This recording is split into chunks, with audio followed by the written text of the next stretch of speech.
Aunque esto que voy a decir ahora yo sé que va a sonar paradójico, no es lo mismo amar la humanidad que amar a seres humanos. Vuelvo y repito, suena paradójico. Pero no es lo mismo amar a la humanidad que amar a seres humanos. Amar a la humanidad en general es fácil porque en la vida real no tenemos que lidiar con ella. Lo difícil es amar a seres humanos específicos, a tu esposa, a tus hijos, a los miembros de tu iglesia local, a tu jefe, a tus compañeros de trabajo, a tu vecino. Son esas personas las que nos causan molestia, no la humanidad. Son esas personas las que nos ofenden, es con ellas que tenemos malos entendidos, o son a ellos a quienes debemos servir cuando muchas veces no tenemos deseos de hacerlo. Pero amar a la humanidad es fácil porque no requiere que amemos a nadie en particular, en realidad. Por eso alguien ha dicho muy sabiamente que el amor real, el verdadero amor es personal.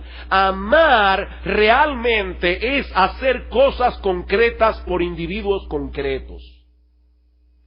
Es por eso que nosotros no podemos concebir el amor de Dios de otra manera que no sea eminentemente personal, porque Dios realmente ama a los que Él ama.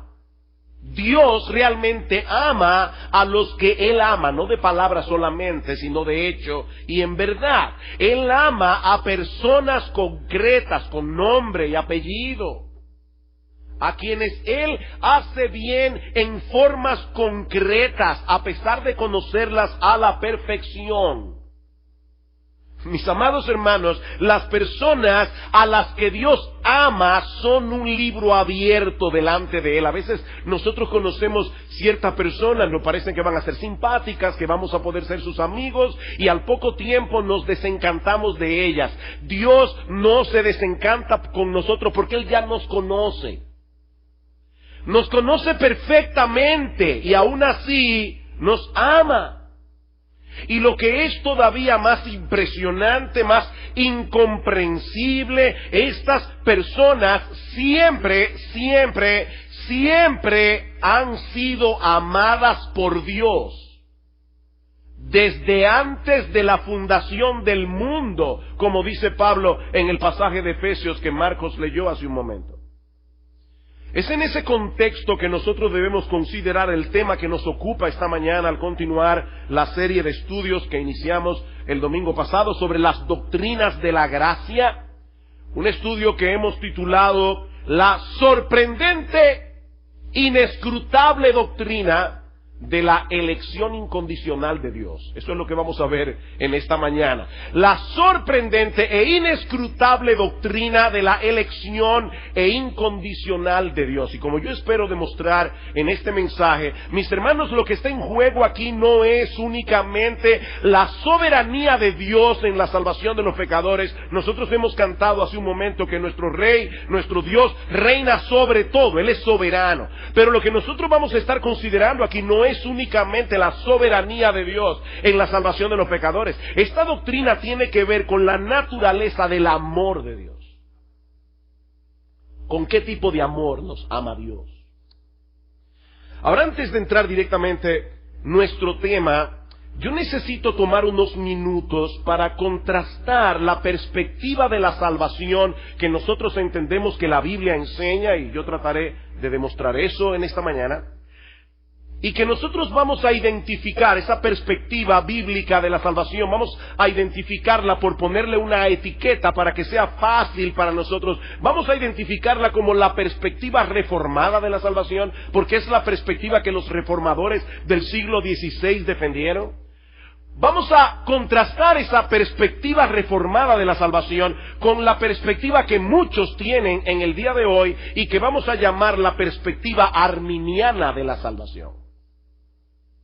Jacobo Arminio era un pastor y teólogo holandés que enseñaba que la elección de Dios se basa en el previo conocimiento que Él tiene de todas las cosas. Como Dios lo sabe todo, Él sabe de antemano quiénes son las personas que van a creer en Él, quiénes son las personas que van a responder positivamente al Evangelio, y en el previo conocimiento de Dios es a esas personas a las que Él elige.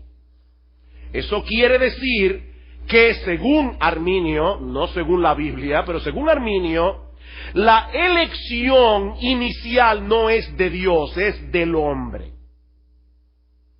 Pero esto también significa, esto también implica, y yo les ruego, hermanos, porque el mensaje de hoy va a ser un poquitico más complicado que el mensaje del domingo pasado, así que yo necesito vuestras neuronas. Eso también implica que Cristo murió en la cruz del Calvario para hacer posible la salvación de cualquiera, pero sin asegurar la salvación de ninguno. ¿Están entendiendo eso? Cristo murió en la cruz del Calvario no para salvar a nadie, sino para hacer posible que cualquiera pueda ser salvo. Lo que los arminianos nos dicen es que la obra redentora de Cristo en la cruz no tenía la intención de salvar eficazmente a nadie, sino más bien hacer que la salvación estuviera disponible para todos. Cristo murió por la humanidad en general, pero no por ningún ser humano en particular. De ese modo, los arminianos pretenden defender el honor de Dios, librándolo, muy entre comillas, de la acusación de ser un Dios elitista. Dios no puede ser un Dios elitista, un Dios que elige a algunos y deja fuera a otros. De manera que la doctrina arminiana de la elección enseña que Dios ama a la humanidad en general, pero sin amar lo suficientemente a ninguna persona en particular como para asegurar que esa persona sea salva. Dios ama a toda la humanidad en general, pero a ninguna persona en particular lo suficiente como para asegurar esta persona va a ser salva porque yo lo quiero. El arminiano prefiere despersonalizar el amor de Dios para poder preservar la universalidad del Evangelio. El arminiano prefiere despersonalizar el amor de Dios para poder preservar la universalidad del Evangelio. Ahora, ¿es realmente necesario que hagamos eso para librar a Dios de la acusación de ser un Dios injusto y elitista? Nosotros creemos que no. Basados en la enseñanza de las Escrituras, como yo espero demostrar en esta mañana, debemos defender, mis hermanos, debemos defender a toda costa la naturaleza eminentemente personal del amor de Dios que lo llevó a escoger personas concretas desde antes de la fundación del mundo para hacerlas partícipes de una salvación que ninguno merecíamos. Y eso nos lleva de la mano a nuestra perspectiva ahora, la perspectiva reformada de la elección incondicional de Dios. Noten el título, elección incondicional de Dios. Es elección porque es Él quien elige, no nosotros. Bendito el Dios y Padre de nuestro Señor Jesucristo, Efesios 1:3, que nos bendijo con toda bendición espiritual en los lugares en Cristo, según nos escogió en Él desde antes de la fundación del mundo, para que fuésemos santos y sin mancha delante de Él en amor, habiéndonos predestinados para ser adoptados hijos suyos según el puro afecto de su voluntad. Dios nos eligió, Dios nos predestinó. Eso está claro en la Biblia. Y es incondicional. Ayer, en el panel de Ana María, me encantó como ella decía que la familia es el único núcleo de la sociedad donde se da el amor incondicional. Tú amas a tus hijos incondicionalmente y te dan carpeta y tú los amas, y se enferman y tú los amas. Eso es amor incondicional. Te dan la espalda y tú los amas. Es incondicional. Es incondicional porque no había nada en nosotros que nos hiciera dignos de ser elegidos. Y es incondicional Porque la incondicionalidad es una parte esencial del amor. ¿Escucharon eso? La incondicionalidad es una parte esencial del amor. Cuando el amor es condicionado, ya deja de ser amor.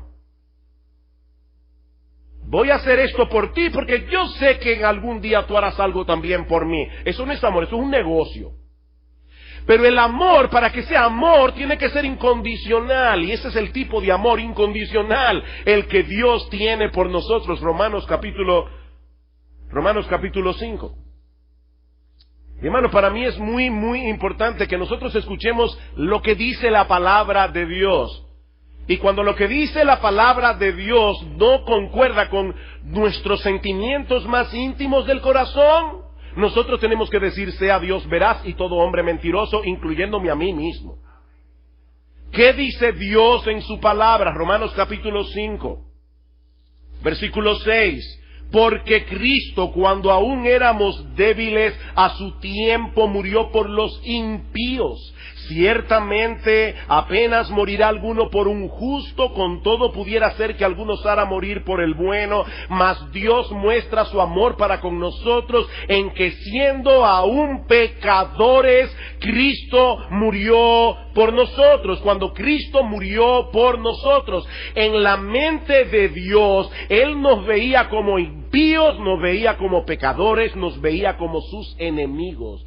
Dios nos amó sin condición alguna. Ahora, debo hacer la aclaración que eso no quiere decir que nuestro Dios actúe de una manera antojadiza o arbitraria. No. Existe alguna buena razón de por qué Dios escogió a unos y no escogió a otros, pero esa razón está en Él, no en nosotros. Esa razón está en Él. ¿Recuerdan otra vez Efesios capítulo 1, versículo 4 al 5? En amor, habiéndonos predestinado según el puro afecto de su voluntad, desde antes de la fundación del mundo. Mis hermanos, ¿qué significa cuando nosotros hablamos de que algo es puro? Bueno, lo que queremos decir es que eso no está mezclado con nada. De manera que ninguna otra cosa fue tomada en cuenta para nuestra elección, aparte de la voluntad soberana de Dios. Eso lo vemos también en el conocido pasaje de Romanos capítulo 8, versículo 28. Es un texto que la mayoría de los cristianos se conocen de memoria. Aún aquellos que no son muy dados a memorizar las Escrituras, por lo menos se saben de memoria Romanos capítulo 8, versículo 28. ¿Y qué dice ese texto? Porque sabemos que a los que aman a Dios todas las cosas obran para bien. Esto es, a los que conforme a su propósito son llamados. A los que conforme a su propósito son llamados. Hay un propósito en Dios, un propósito que lo movió a elegirnos, un propósito que es perfectamente compatible con su carácter santo, bueno y justo. Pero debemos insistir en que ese propósito tiene que ver con Él, no con nosotros. En otras palabras, la razón por la que Dios nos escogió no fue porque Él dijo: bueno, mira, de todos los impíos, este es el menos impío, así que lo voy a escoger. No. No fue porque Dios dijo: mira, yo sé que cuando se predique el Evangelio, esta persona va a aceptar al Señor. No. No, ese propósito no está en nosotros. Lo que Dios vio en nuestro corazón fue pecado, lo que Dios vio en nuestro corazón fue enemistad contra Él, lo que Dios vio en nuestro corazón fue impiedad, y aún así nos escogió. Y nosotros creímos en Cristo porque Dios nos había escogido para que creyéramos en Cristo. Pablo sigue diciendo en ese pasaje de Romanos capítulo 8, para explicar ¿A qué se refiere cuando dice que conforme a su propósito fuimos llamados? Dice, porque a los que antes conoció, también los predestinó para que fuesen hechos conformes a la imagen de su Hijo, para que Él sea el primogénito entre muchos hermanos. Y a los que predestinó, a esos también llamó. Y a los que llamó, a esos también justificó. Y a los que justificó, a esos también glorificó. ¿A quiénes predestinó Dios? A los que desde antes conoció. Pero no con un conocimiento meramente intelectual, sino con un conocimiento afectivo. Por ejemplo, en Amós capítulo 3, versículo 2, Dios le dice a su pueblo: a vosotros solamente he conocido de todas las familias de la tierra. ¿Conocía Dios de la existencia de los filisteos, de los babilonios, de los medopersas, de los griegos? Sí, Dios conocía todas las naciones que había en la tierra en aquellos días, y de hecho Dios conocía a cada uno de los seres humanos que poblaban esas naciones. Pero solo a Israel Dios lo amó con un amor selectivo. Y no precisamente porque Dios supiera de antemano que los israelitas iban a creer en Él, porque Dios sabía de antemano que los israelitas iban a ser un pueblo bien terco y duro de corazón. Esa es la misma idea que el apóstol Pedro nos transmite en Primera de Pedro capítulo 1 versículo 2. Allí dice que fuimos elegidos según la presciencia o según el previo conocimiento de Dios. Ese es un pasaje favorito de los arminianos, pero lo que Pedro está diciendo allí no es que Dios supo de antemano quiénes habrían de responder positivamente a la gracia del Evangelio. Y lo sabemos porque en ese mismo texto el apóstol Pedro sigue diciendo: fuimos elegidos según la presciencia de Dios Padre para obedecer y ser rociados por la sangre de Jesucristo. En otras palabras, nosotros no fuimos elegidos porque Dios sabía que nosotros íbamos a obedecer. Nosotros obedecimos porque Dios nos había elegido para que obedeciéramos. Elegidos según la presciencia de Dios Padre para obedecer. Y mis hermanos, esa es la clara enseñanza de las Escrituras de pi a pa. Lucas capítulo 10. Lucas capítulo 10. Yo he dicho otras veces que si a mí me pusieran a buscar un solo texto de la Biblia, ya hay un montón, pero si a mí me pusieran a buscar un solo texto de la Biblia que enseñe claramente la elección incondicional de Dios, yo apostaría a Lucas capítulo 10, versículos 21 y 22. Oigan lo que dice el Señor Jesucristo aquí. En aquella misma hora Jesús se regocijó en el Espíritu y dijo: yo te alabo, oh Padre, Señor del cielo y de la tierra, porque escondiste estas cosas de los sabios y entendidos y las has revelado a los niños. ¿Sabes por qué? Sí, Padre, porque así te agradó. Todas las cosas me fueron entregadas por mi Padre, y nadie conoce quién es el Hijo sino el Padre, y nadie conoce quién es el Padre sino el Hijo, y aquel a quien el Hijo lo quiera revelar. ¿Se dan cuenta cómo nadie puede entrar en esa comunión a menos que Dios le abra la puerta? Dice, nadie conoce al Padre excepto el Hijo. Nadie conoce al Hijo excepto el Padre. Entonces, ¿cómo yo puedo conocer al Padre si el Hijo decide revelártelo? No hay otra manera. No hay otra manera. Es un amor soberano. Nuestro Dios es Rey, hermanos. Él es soberano, Él es Dios. Él es Dios. Hechos capítulo 13, versículo 48. El apóstol Pablo está predicando la palabra en cierta ciudad de Asia Menor. Los judíos resienten la palabra, pero los gentiles, los que no eran judíos, comienzan a escuchar con atención, y dice en el versículo 48, los gentiles oyendo esto se regocijaban y glorificaban la palabra del Señor, y creyeron todos los que estaban ordenados para vida eterna. ¿Quiénes creyeron? Los que estaban ordenados para vida eterna. Hechos capítulo 18, versículo 27, hablando de Apolos, dice, queriendo él pasar a Acaya, los hermanos le animaron y escribieron a los discípulos que le recibiesen, y llegado él allá, fue de gran provecho a los que por la gracia habían creído. ¿Por qué creyeron? ¿Porque eran mejores que otros? No, por la gracia. Por la gracia. por la pura gracia y misericordia del Señor. Filipenses capítulo 1, versículo 29. Noten, hermanos, que yo no estoy buscando pasajes aislados. Aparte del texto de Efesios que Marcos leyó, dice en Filipenses 1, 29, porque a vosotros os es concedido, a vosotros se os ha dado de gracia a causa de Cristo, no solo que creáis en Él, sino también que padezcáis por Él. Él os dio de gracia que creáis en Él. Y en el capítulo 2, versículo 12, dice Pablo, por tanto, amados míos, como siempre habéis obedecido, no como en mi presencia solamente, sino mucho más ahora en mi ausencia, ocupaos en vuestra salvación con temor y con temblor, porque Dios es el que en vosotros produce así el querer como el hacer por su buena voluntad. Ahí está mi responsabilidad. Pero ahí está la soberanía de Dios. Dios es el que hace todas las cosas según el designio de su voluntad. Pregunta: ¿presenta esta doctrina algún problema con la justicia de Dios? En otras palabras, ¿tiene el hombre derecho de acusar a Dios de ser injusto a causa de su elección soberana?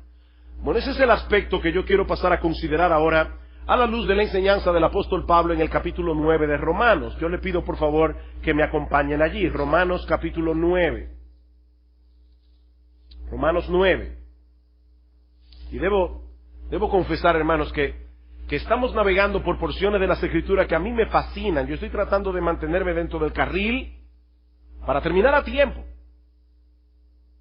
Pero este pasaje es glorioso, me encanta. El tema del capítulo 9, 10, 11 de Romanos es la relación de Dios con el pueblo de Israel después de la venida de Cristo. Si el pueblo de Israel fue escogido por Dios soberanamente, ¿por qué rechazaron a su Mesías? ¿Y por qué finalmente ellos mismos fueron desechados como nación? Pablo responde esta pregunta en el capítulo 9, y su respuesta es que a pesar de todos los privilegios que Israel disfrutó como nación en el Antiguo Testamento, Dios nunca prometió salvación para todos y cada uno de los descendientes físicos de Abraham. Romanos capítulo 9, versículo 6, porque algunos pueden decir, ¿falló la elección de Dios? No. Versículo 6, no que la palabra de Dios haya fallado, porque no todos los que descienden de Israel son israelitas, ni por ser descendientes de Abraham son todos hijos, sino que Dios dijo, en Isaac te será llamada descendencia. Esto es, no los que son hijos según la carne son los hijos de Dios, sino los que son hijos según la promesa son contados como descendientes, porque la palabra de la promesa es esta. Dios le dijo a Abraham, por este tiempo vendré, y Sara, no Agar, su sierva, sino Sara, tendrá un hijo. Y no solo eso, sino también cuando Rebeca concibió de uno de Isaac, nuestro padre, Dios decidió escoger a uno de los mellizos y no a otro. De los hijos de Abraham, Ismael e Isaac, solo uno fue escogido por Dios para ser salvo y recibir las bendiciones del pacto. Y lo mismo ocurrió con los dos hijos de Isaac. Isaac tuvo a Jacob y tuvo a Esaú, y Dios escogió a uno y no al otro. Versículo 10, y no solo esto, sino también cuando Rebeca concibió de uno de Isaac, nuestro padre, pues no había aún nacido, ni habían hecho aún ni bien ni mal, para que el propósito de Dios conforme a la elección permaneciese, no por las obras, sino por el que llama, se le dijo, estando todavía los mellizos en el vientre de Rebeca, el mayor servirá al menor, como está escrito, a Jacob amé, mas a Esaú aborrecí. Y Dios no pide excusas. Cada vez que leo este texto me acuerdo de Spurgeon, el gran predicador inglés. Una vez una señora vino donde Spurgeon y le dijo, francamente, señor Spurgeon, yo no entiendo ese pasaje. A Jacob amé y a Esaú aborrecí. Yo no entiendo eso. Spurgeon, con su agudeza característica, le dijo, yo tampoco, señora. Pero ahora déjeme hacerle una pregunta, le dice Spurgeon. ¿Cuál es la parte del pasaje que usted no entiende? ¿O eso de que a Esaú aborrecí? Ah, no, dice Spurgeon, esa parte yo sí la entiendo. Lo que yo no entiendo es cómo amo a Jacob. A Jacob, amén. Yo me acuerdo cuando yo me convertí al Señor, nuestro padre fue educado en Palestina en un colegio inglés protestante. De manera que mi papá conocía muy bien la Biblia, pero era un agnóstico, era un incrédulo. Y me acuerdo perfectamente, sé que Eric debe acordarse de eso, cuando nosotros comenzamos a predicarle el Evangelio a mi papá por primera vez, él nos decía, ¿y cómo es posible que ustedes me estén diciendo a mí que la Biblia dice que Dios eligió al pueblo de Israel? ¿Ustedes no saben que el pueblo de Israel es un pueblo de engañadores desde que nació? Labán engañó a Jacob. Mi papá conocía muy bien toda esa historia. Labán engañó a Jacob, Jacob engañó a Labán, Raquel le robó los ídolos a su padre. Son ladrones desde el principio. ¿Y saben qué? Él tenía cierta razón, pero no solo de Israel, sino de todos nosotros. Eso es precisamente lo que exalta la gracia y la misericordia de Dios. Que cuando Dios escogió a Israel, no lo escogió porque eran los mejores. A Jacob amé, a Esaú aborrecí. Cuando Dios escogió a Jacob y no a Esaú, todavía no habían hecho ni bien ni mal, dice Pablo, para resaltar el carácter libre, soberano e incondicional de la elección de Dios. Ahora, ¿podemos acusar a Dios de injusticia por haber hecho las cosas de ese modo? Bueno, esa es la objeción que Pablo pasa a responder a partir del versículo 14. ¿Qué pues diremos? ¿Que hay injusticia en Dios? Pregunta Pablo. En ninguna manera. Pues a Moisés dice, tendré misericordia del que yo tenga misericordia, y me compadeceré del que yo me compadezca. Así que no depende del que quiere ni del que corre, sino de Dios que tiene misericordia. Porque la Escritura dice a Faraón, para esto mismo te he levantado, para mostrar en ti mi poder, y para que mi nombre sea anunciado por toda la tierra, de manera que de quien quiere, él tiene misericordia, y al que él quiere endurecer, él endurece. Uy, qué duro está ese pasaje. Ahora, antes de ver lo que Pablo está diciendo allí, yo quiero que ustedes noten algo. Pablo está discutiendo evidentemente con un antagonista imaginario. Lo interesante de este pasaje es que el antagonista imaginario de Pablo es arminiano. El antagonista imaginario de Pablo tiene la misma posición que los arminianos tienen en el día de hoy. Él está diciendo, yo me resisto a creer que Dios sea capaz de elegir a una persona, pasando por alto a los demás. Eso sería, a mis ojos, una forma injusta de actuar. Eso no sería consecuente con la justicia y la bondad de Dios.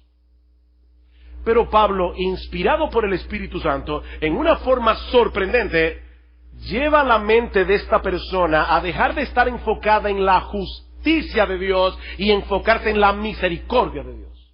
¿Se dieron cuenta?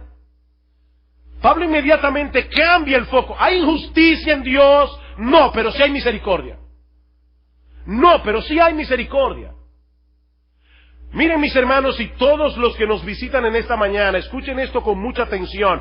Si Dios nos tratara con justicia, estamos en problemas. Porque todos nosotros merecemos ser condenados por Él. Porque hemos violado su ley en incontables ocasiones. Así que al hablar de la elección de Dios, debemos hablar de este tema en el marco de la misericordia divina. Y la misericordia, por definición, ni se gana ni se demanda. ¿Oyeron eso? La misericordia, por definición, ni se gana ni se demanda, se obtiene por pura gracia. Por gracia sois salvos, Efesios 2, 8 al 9, porque esto es un regalo de Dios, no por obras para que nadie se gloríe. Y para probar su punto, el apóstol Pablo cita las palabras de Moisés en Éxodo 33, 19, versículo 15. Pues a Moisés dice: yo tendré misericordia del que yo sé que va a ser mejorcito que los demás. Yo tendré misericordia del que sea más sensible al evangelio. Yo tendré misericordia del que esté más dispuesto a creer. No. Yo tendré misericordia del que yo tenga misericordia. ¿Ven cómo el propósito está en Dios? Dios, ¿de quién tú vas a tener misericordia? Del que a mí me dé la gana de tener misericordia. Suena duro, yo lo sé. Pero yo quiero que dominicanicemos estas expresiones y entendamos qué es lo que Dios está diciendo aquí. Yo tendré misericordia del que yo tenga misericordia, que para eso soy Dios. Y yo me voy a compadecer del que yo me quiera compadecer. Ahora es importante que nosotros recordemos por un momento el contexto de esa declaración en Éxodo capítulo 33. ¿Ustedes recuerdan lo que pasó en Éxodo capítulo 32? El pueblo de Israel había hecho un becerro de oro y lo había adorado. El pueblo de Dios había cometido un pecado horrible de idolatría. El pueblo de Dios en el Antiguo Testamento estaba en una muy mala situación,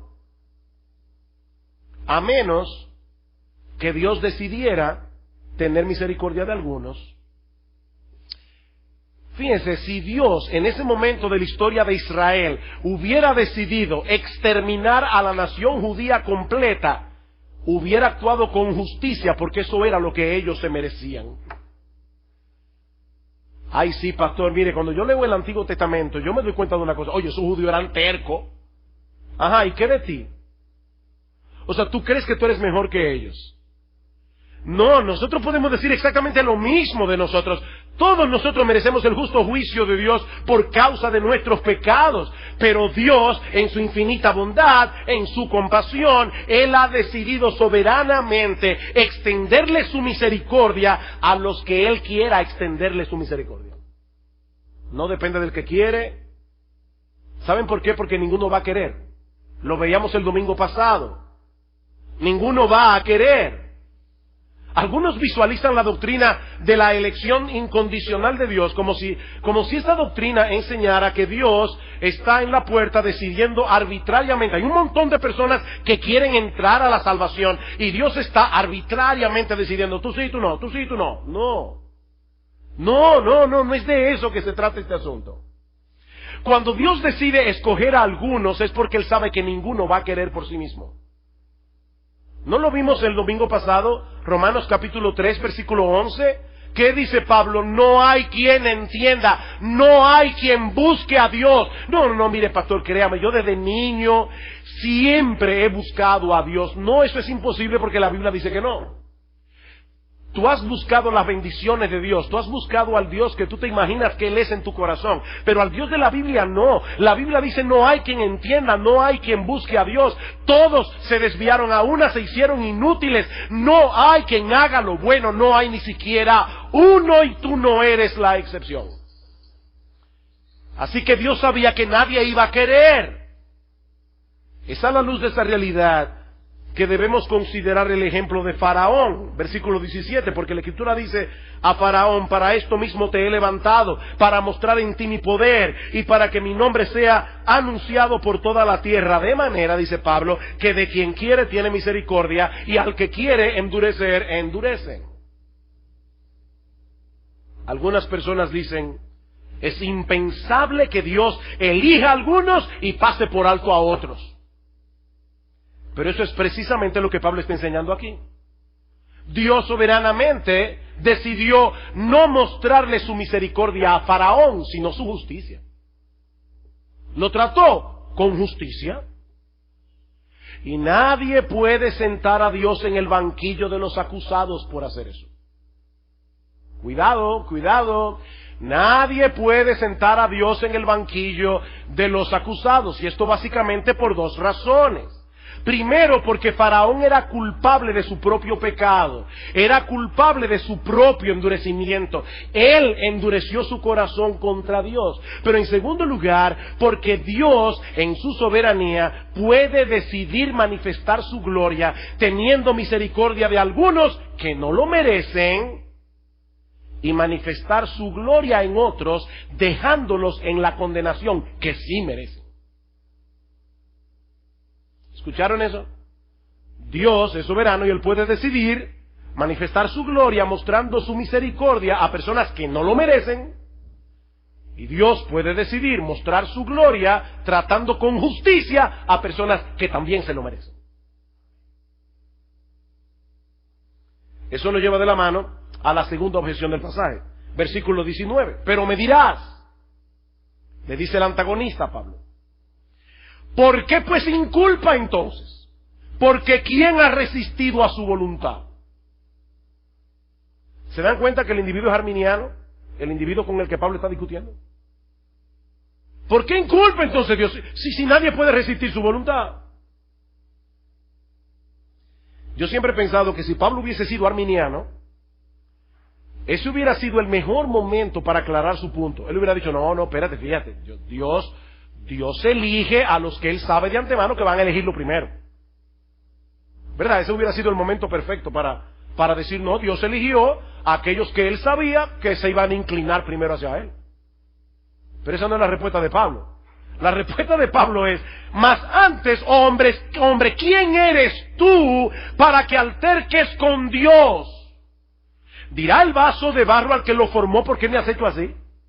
¿O no tiene potestad el alfarero sobre el barro para hacer de la misma masa? Cristianos, escuchen, ustedes no eran de una masa diferente. Para hacer de la misma masa vasos para honra y otros para deshonra.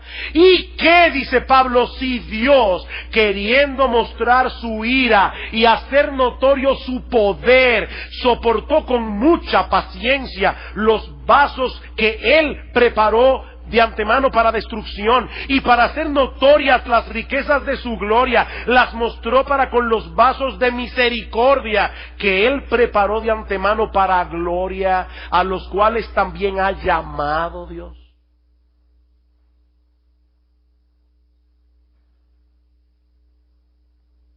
Lo que Pablo nos está diciendo aquí es que el hombre no está en posición de evaluar cuán apropiado es el proceder de Dios. No solo porque nosotros somos sus criaturas, no solo porque no tenemos toda la información, sino porque no tenemos derecho.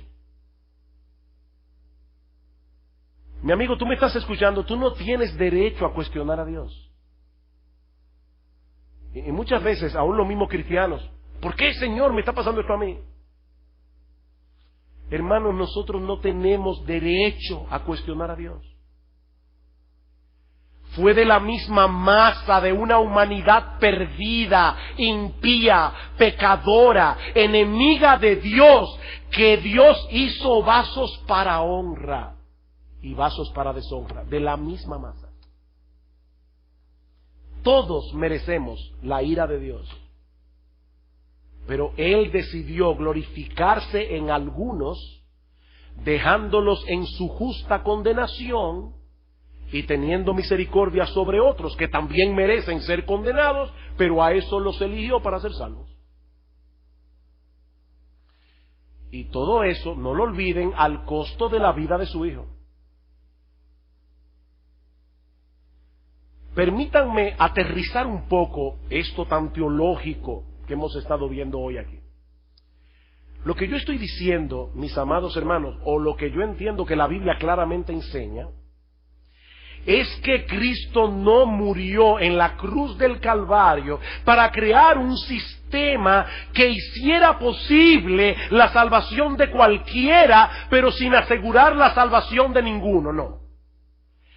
Cristo murió en la cruz del Calvario para salvar real y efectivamente a todos aquellos que fueron escogidos por Dios desde antes de la fundación del mundo.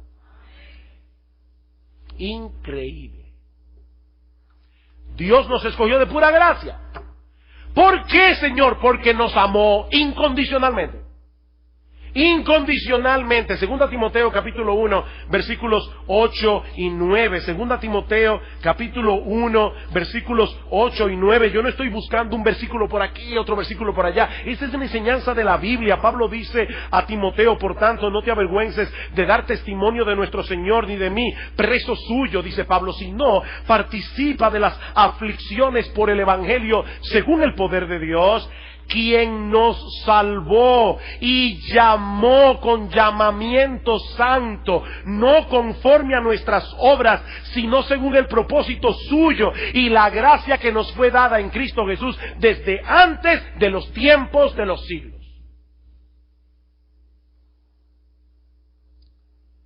Desde antes de los tiempos de los siglos.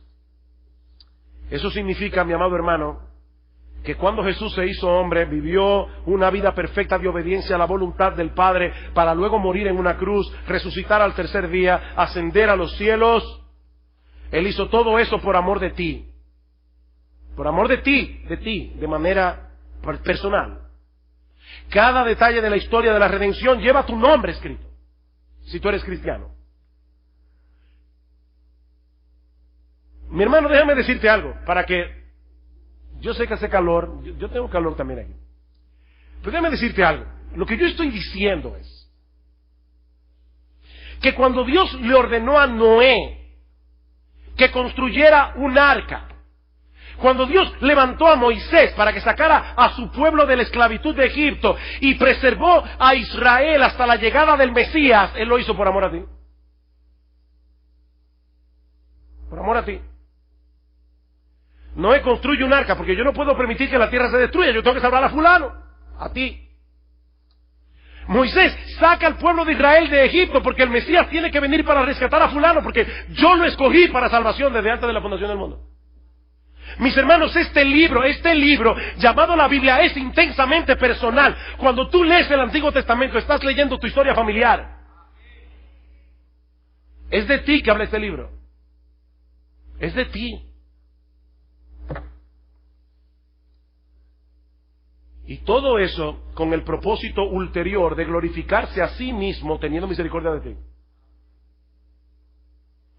Por eso me encanta la letra de ese himno que acabamos de cantar. Él llevó mi pecado allí, pensando en mí, murió en la cruz por amor.